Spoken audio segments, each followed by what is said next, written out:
তো বান্দা বলো না কি চাও বান্দা। বান্দা আবার বলে আলহামদুলিল্লাহ। আল্লাহ বলে বলো না কি চাচ্ছ বলো। আল্লাহু আকবার বলে আবারও বলছি কি চাচ্ছ বলো না। আমি তো শুনতেছি, আমি তো আছি বান্দা। কিন্তু বান্দা যখন শুধু আল্লাহকে ডাকতে থাকে, জিকির করতে থাকে, তাসবিহ পড়তে থাকে, মনের কষ্ট দুঃখ বেদনা চাওয়া পাওয়া কিছুই বলে না, শুধু জিকির করে, শুধু জিকির করে, শুধু আল্লাহকে ডাকে, আল্লাহকে ডাকে। শেষ পর্যন্ত আল্লাহ খুশি হয়ে বলে বান্দা তুই যেহেতু আমাকে ডেকে মজা পাইছো, ঠিক আছে বান্দা তুমি আমাকে ডাকতে থাকো, আমি আল্লাহ তোমাকে দিতে থাকি। কি লাগবে আমি তো জানি। তোর বিবি অসুস্থ আমি কি জানি না? তোর ছেলে বিদেশে অসুবিধায় আছে আমি কি জানি না? কথা বলেন। তোর যে শরীরে সমস্যা আমি কি এটা জানি না?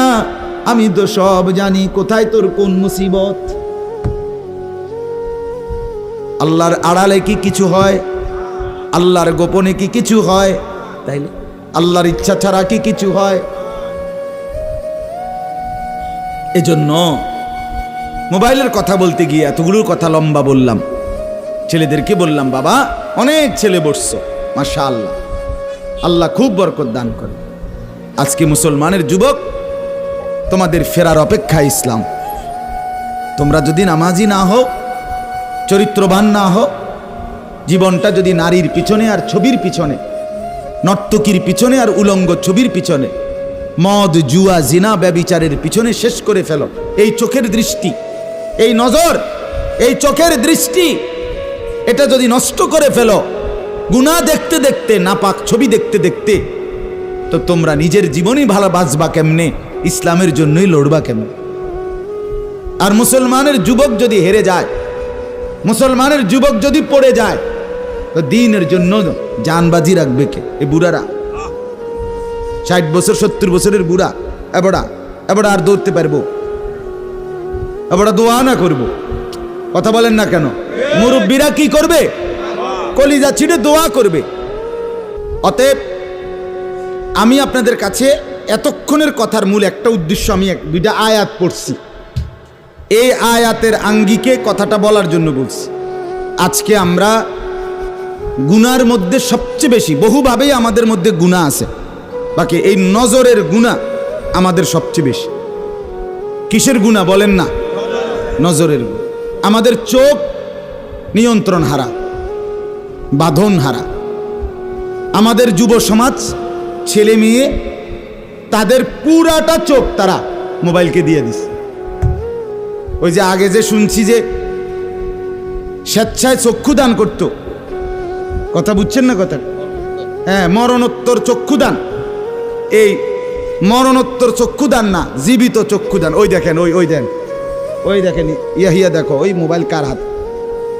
এতে সাইজ হলো ট্যাবলেট সাইজ, তার থেকে তার মোবাইল বড়। যেই অপদার্থ তার হাতেই মোবাইল দিছে, ওই সবচেয়ে বড় অপদার্থ। ওইটা একেবারেই অপদার্থ। সে যদি ভাই হয় তো ভাই অপদার্থ, বাপ যদি হয় ওইটা অপদার্থ বাপ। এই সন্তান নষ্ট করার সবচেয়ে বড় দায়ী আপন গার্জিয়ান। মা বেডি 2 বছরের বাচ্চাটারে বড় মোবাইলটা দিয়ে দিছে, তুই টিপ এটা, তুই তাবু ডিস্টার্ব করিস না, আমি সাইজ দিয়ে আসি ড্রেসিং টেবিলে, এবুডি পাউডার ডলে, হেতে মোবাইল টিপস। কথা বুঝেন নাই?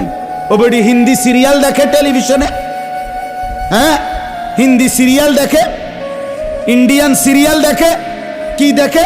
মনোযোগ দিয়ে দেখে। হিন্দি সিরিয়ালের সবগুলোর মূল বৈশিষ্ট্য হলো স্বামী স্ত্রীর ঝগড়া, শাশুড়ির থেকে জামাইরে কেমনে আলাদা করতে হবে, দেবর ননদের কেমনে স্বামীর থেকে বিচ্ছিন্ন করতে হবে, মানে সংসার কিভাবে তছনছ করবে, এটা হলো ওই বেঈমানদের সবচেয়ে বড় ষড়যন্ত্র। সবগুলোর বৈশিষ্ট্য এটা। মহিলারা এইটা দেখা বিবাহের পরে 6 মাসও একসাথে আর থাকতে চায় না। 6 মাসও না। বেডির সিদ্ধান্ত মরিয়ার বাসি তে বেড়ারে তার বাপ মার থেকে আলাদা করুন। জীবনের সাধনা এটা। হায় হায়, লানত, অভিশাপ ওই নারীর প্রতি। যে নারী তুমি বেটি তোমার একটু সুখের জন্য স্বামী বেচারাকে আলগা করে লাইলা। তুমি তো কিছুক্ষণের সুখ হয়তো পাইবা, কিন্তু এই স্বামী মা বাবার নাফরমানির কারণে এই ছেলেটা তারে তো চিরদিনের জন্য জাহান্নামী বানাই দিল। মা বাপ যদি কষ্ট পায়, আহাজারি করে, মা বাপের কলিজার মধ্যে যদি ব্যথা লাগে, তো এই সন্তান জাহান্নামী হবে না? বলে এজন্য আমরা প্রত্যেকেই এই কথাটা বলতেছিলাম। আজকে আমাদের সবচেয়ে বড় গুনাহ আমাদের ছেলেদের, আমাদের মেয়েদের, আমাদের নারীদের, আমাদের পুরুষদের, আমাদের জওয়ান, আমাদের বুড়া, আমাদের যুবতী, আমাদের বৃদ্ধা, সবার একটাই বড় রোগ। আমরা চোখ অনিয়ন্ত্রিত। বুড়া মানুষও টেলিভিশন চায়, বুড়া চাচা বাঁকা হয়ে গেছে, কাশে বেরামে ধরে গেছে, কিন্তু এবার টেলিভিশন সাউন্ড, বেডিত সাউন্ড, চা দোকানে নাচ গান দেখার অভ্যাস ছোটে নাই। এমন অভ্যাস আছে কিনা বলেন না? যার নাই হেবড়া রাগ না হইলেই ভালো। আর যে বেটা রাগ হইলে, আপনার এই অভ্যাস থাকলে, আপনার রাগ হইলেই কি আর আসলেই কি। অতএব নজর নিয়ন্ত্রণ করা চাই, নজর হেফাজত করা চাই, নজর সুন্দর করা চাই। অতএব আমার বাপ, আমি আপনাদের কাছে কোরআনুল কারীমের এই দুইটা আয়াতের তরজমা শুনাইতে চাই। এটা পুরুষদের জন্য, নারীদের জন্য, উভয়টা। একজন মুসলিম পুরুষ, তার ব্যাপারেও আল্লাহর হুকুম, একজন মুসলিম নারী, তার ব্যাপারেও আল্লাহর হুকুম। উভয়কে আল্লাহ তাআলা বলছে চরিত্রের হেফাজতের জন্য সবচেয়ে প্রথম শর্ত, 1 নাম্বার দৃষ্টি হেফাজত। কোনো মানুষের চরিত্র সুন্দর কিনা এটার প্রমাণ তার নজর ঠিক কিনা। আমরা ওই কথা শুদ্ধ কয়, ফ্যান ফিনছে, শার্ট গাও দিছে, স্প্রে লাগাইছে, কথাবার্তা এমনি কুয়াইয়া কয় জি জি জি আঙ্কেল কেমন আছেন, ভালো আছেন, এ আর মাশাআল্লাহ দেখছুনিও ভদ্র ভদ্র বাইয়া পড়তে আছে একবারে বেড়া।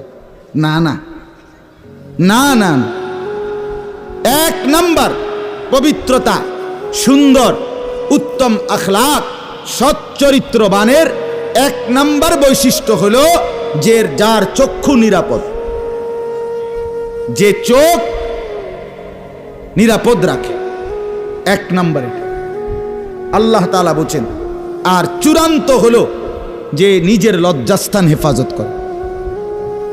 এই 2 দিকের বেড়া, মাঝখান দিয়ে এর ভিতরে যা আছে সবগুলো এতে নিয়ন্ত্রিত হবে।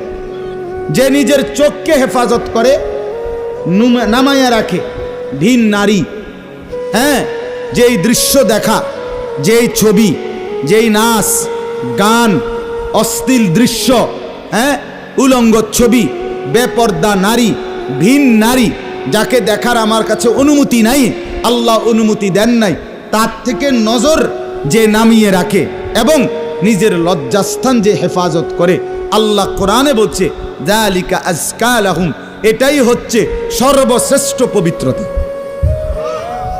এটাই হলো সর্বশ্রেষ্ঠ, কি বলেন না, পবিত্র, সেই বড় পবিত্র। এবার এই শুদ্ধ কথা কোক আর সিটেঙ্গা কথা কোক, কথা নোয়াখাইল্লা হোক আর সিলিটটা হোক, এটা দেখার বিষয় না। দেখার বিষয় হলো তার নজর, দৃষ্টি এটা নিচের দিকে কিনা, আর লজ্জাস্থান হেফাজত কি। এই দেখেন আল্লাহ কি বলে শুনেন। 18 নম্বর পারা 24 নম্বর সূরা, সূরায়ে নূর, এই সূরার 30 নম্বর আয়াত। আল্লাহ তাআলা বলেন, কুল, হে নবী আপনি বলুন, লিল মুমিনিন, সমস্ত মুমিন পুরুষদেরকে, মানে এই হুকুম কার্যকর শুরু হবে যেই ছেলেটা সাবালক হইছে, যেই মেয়েটা সাবালক হইছে, ওই দিন থেকে 100 কার্যকর। কোন ছেলের উপরে যেদিন গোসল ফরজ হয়েছে, প্রথম যেদিন তার বীর্যপাত হয়েছে, সেদিন থেকেই সে সাবালক, প্রাপ্তবয়স্ক, সেদিন থেকেই সে যুবক, সেদিন থেকে ইসলাম মানা পুরাটা 100 তার উপরে ফরজে আইন। ওই দিন থেকে তার